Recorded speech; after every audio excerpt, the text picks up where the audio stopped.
Dit en dat en waarop nog, episode 56.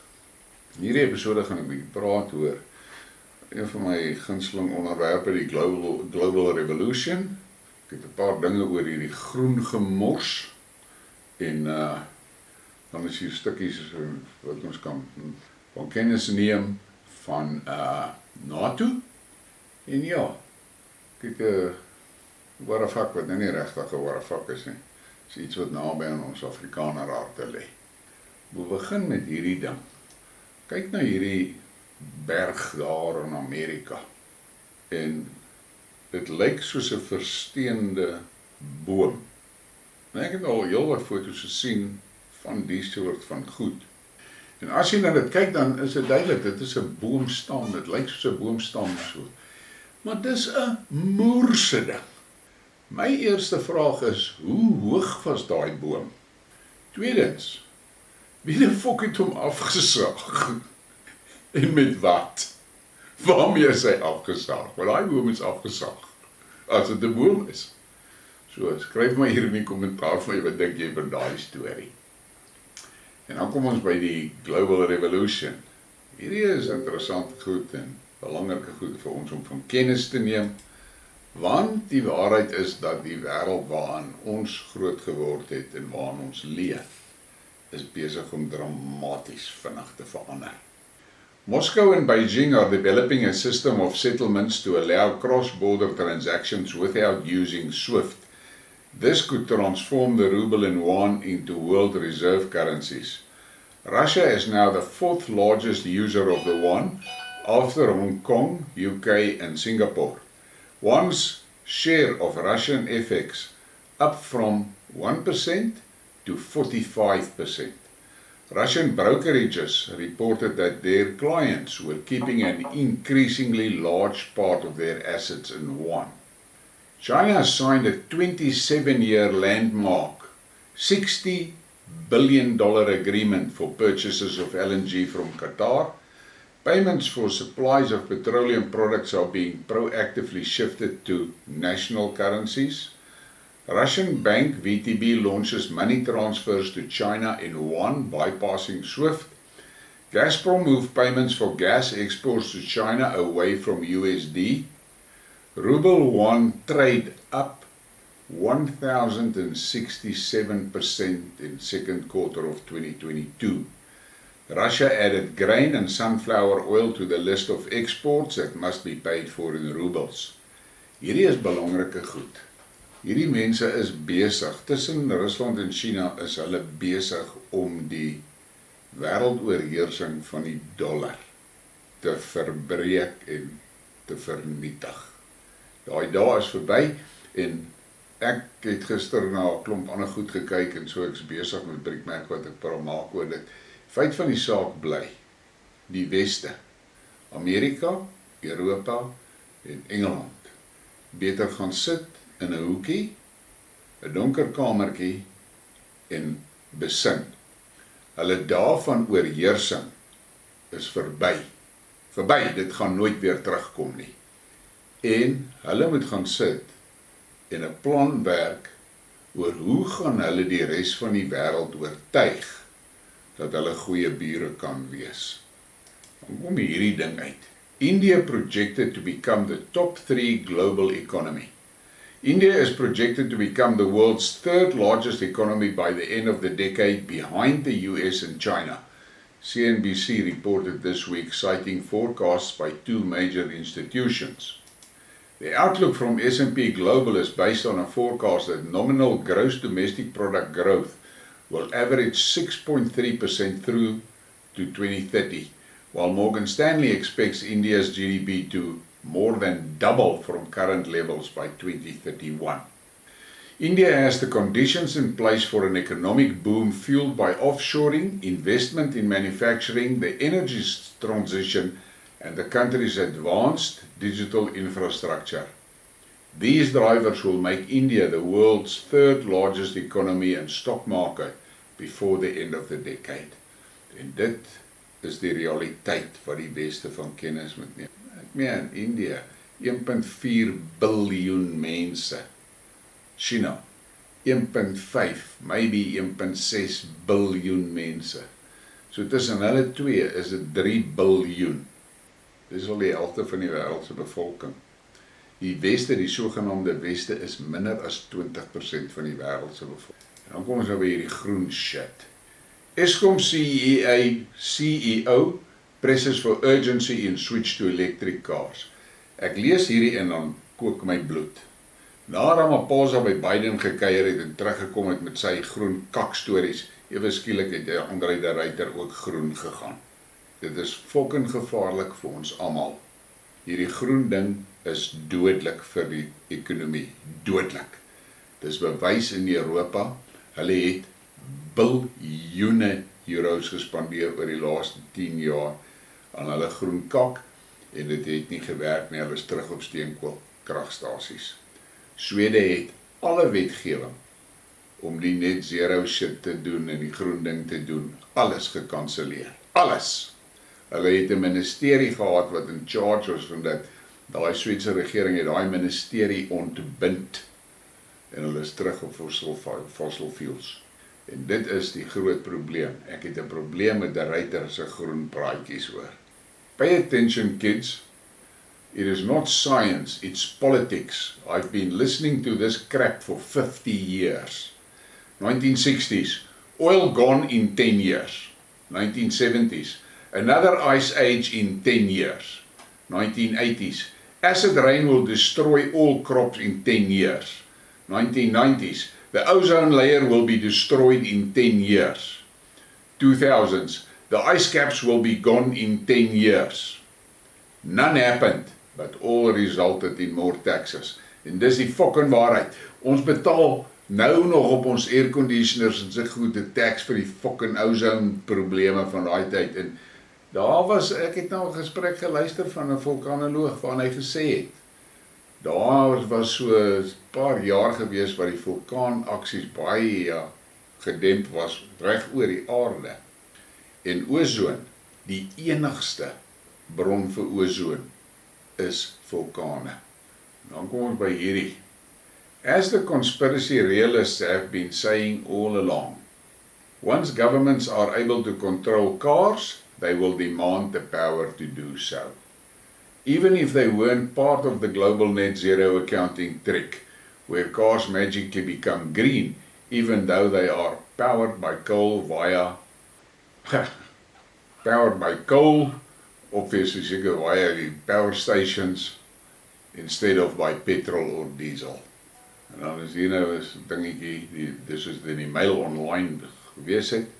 Once governments are able to control cars, they will demand the power to do so. Electric cars can be limited, monitored, controlled and switched off remotely. Restrictions will be made for our health, safety, to reduce carbon emissions. We will no longer be able to choose where we go, how fast and when we drive. This will take freedom and the fun out of driving and change car ownership. Hier kom groot sports aan maar die mense moet vasstap en sê fuck dit. Want ek sien hierdie bliksemse mense hier by ons wat ook nou ewe skielik EV bedonder geraak het en niemand het my geantwoord nie. Ek het gevra op Twitter en so en gesê, okay, daai elektriese minibus as hy nou van Messina af moet ry Johannesburg toe. Hoeveel keer moet hy recharge? En daar by daai recharge station in die feestyd is die karre wat op baie highway loop so 2000 per uur. Nou kom daar 2000 in hierdie uur in by daai fuel stop wat nou wil charge. En daai goed vat 8 ure om te charge. So oor 8 ure is daar 16000 wat in die ry staan om gecharged te word. Nou is nie eers fucking 2000 charging points nie. Dis waansin.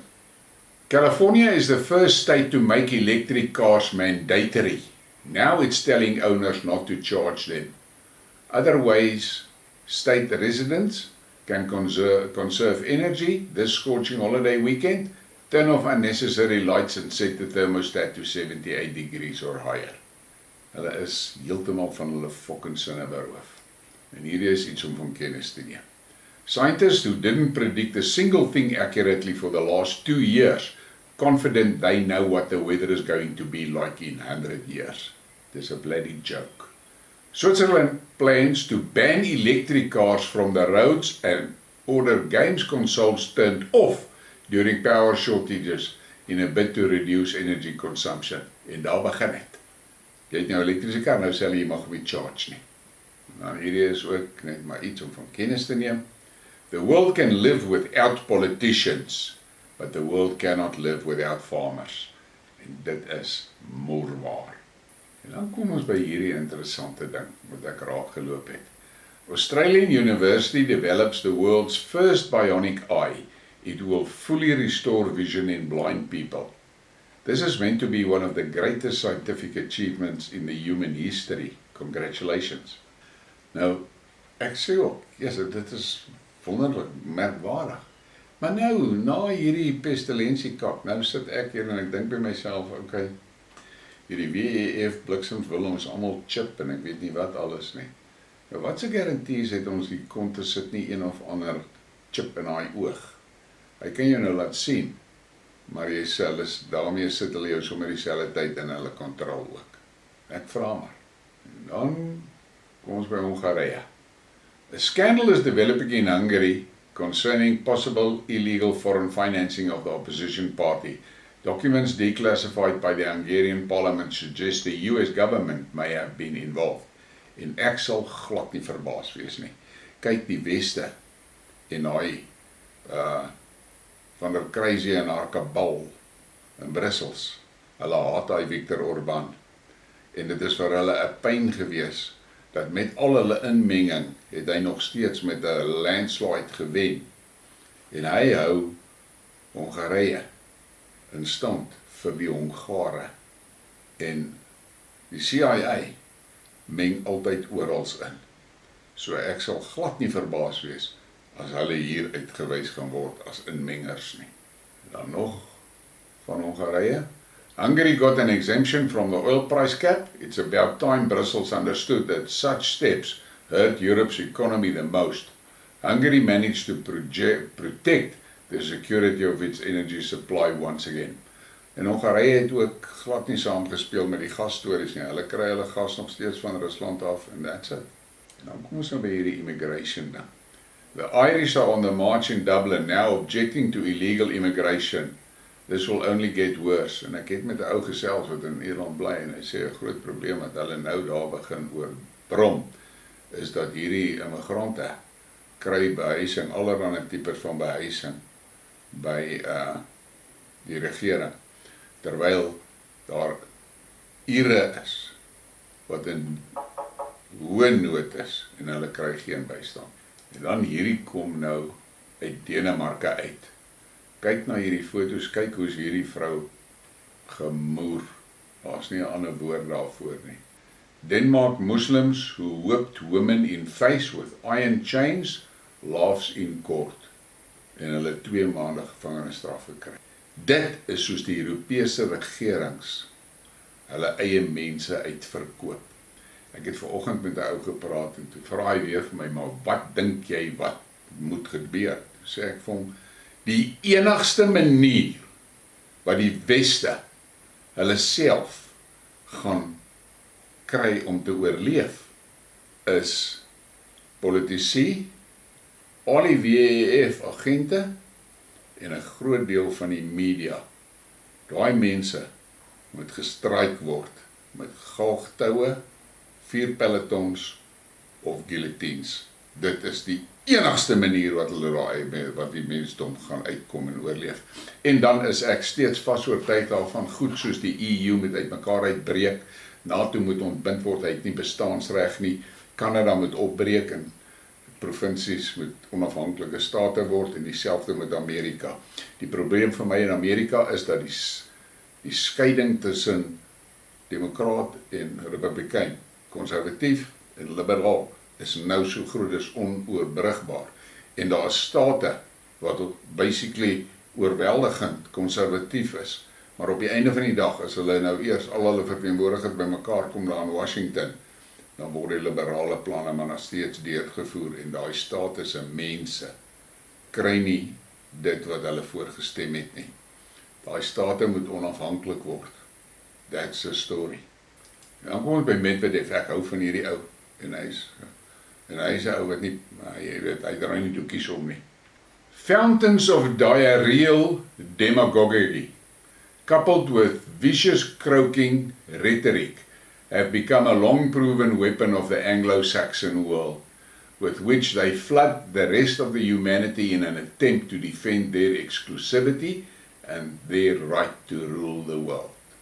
Groot waarheid wat daai man daar kwytraak, en ek hou van daai fountains of diarrheal demagogy.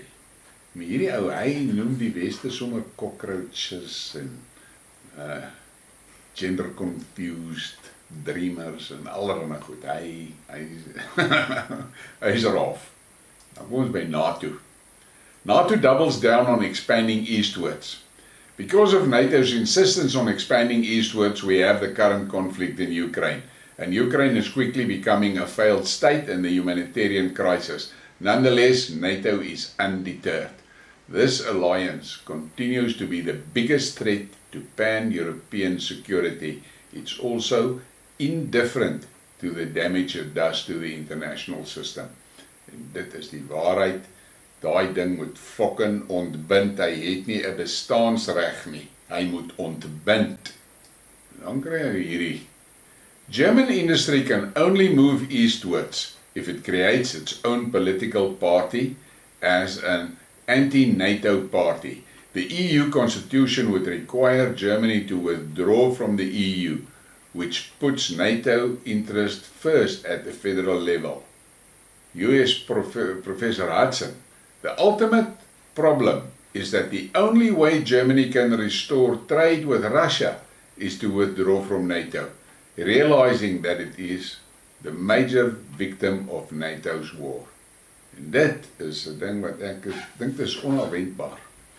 Ek is vas oortuig al van die EU gaan uitmekaar uitbreek. Ek het gedink hy gaan hier by Desember nou al klaar vol gate wees, maar daar is duidelike tekens.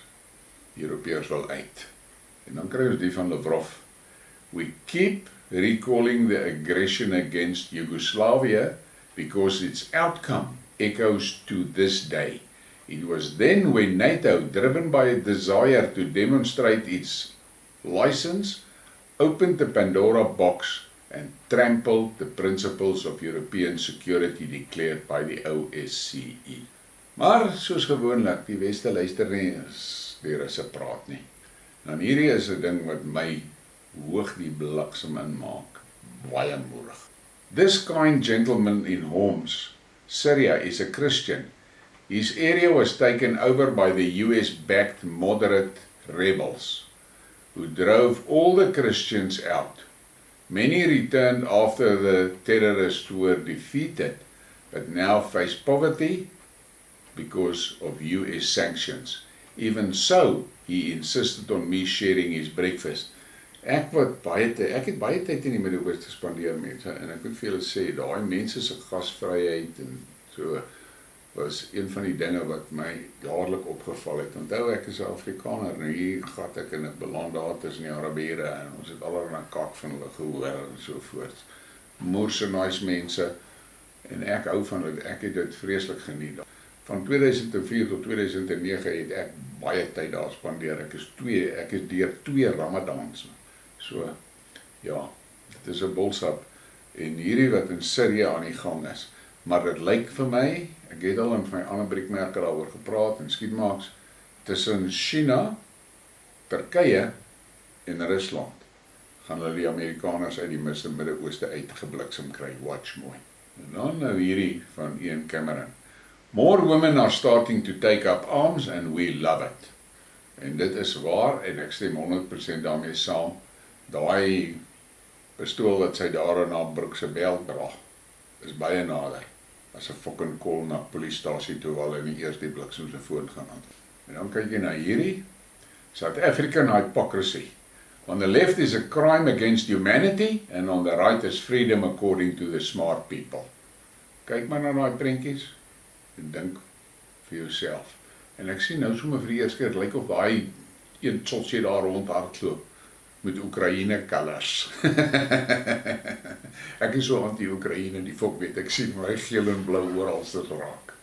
En dan kom ons by daai laaste ou prentjie en hierdie is nou maar net om ons boereharte warm te laat klop. Kyk na dit.